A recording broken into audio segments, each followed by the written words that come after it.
আপনার কোনো কাজকেই ছোট রাখা যাবে না বা ছোট করা যাবে না। কাজ তো কাজই। সরকারি চাকরিও একটা চাকরি, ধান কাটা কাজও একটা চাকরি। নিজের কাজ নিজে করার বেশি ভালো লাগে। বাড়ির কাজে সহযোগিতা করাও একটা মজাই আলাদা। এরকম কাজ না করলে আপনি আমি খাইতে পারবো না।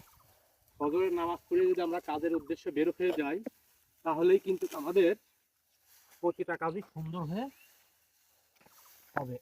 এই জন্য আমাদের প্রতিটা কাজকে মন দিয়ে করতে হবে।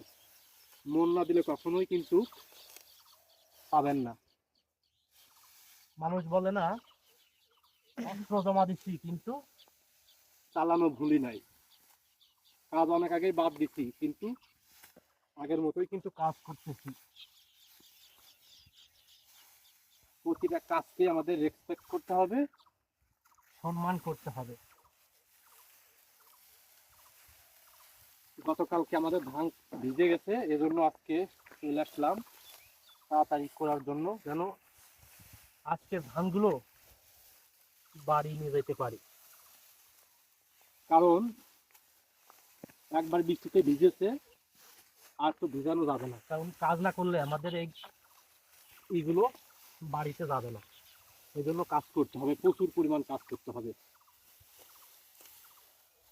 3 জন লোক 1 ঘন্টা হয় নাই, আমাদের ধান পুরো কমপ্লিট বাঁধা।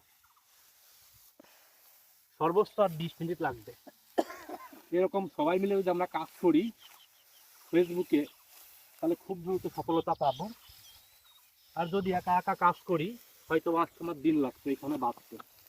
এই জন্য একা একা কোনো কাজই ভালো না। 10 মিলে করি কাজ, সারি জাতি নাহিলা। ধন্যবাদ। ভিডিওটি ভালো লাগলে শেয়ার করে অন্যকে দেখার সুযোগ করে দিবেন।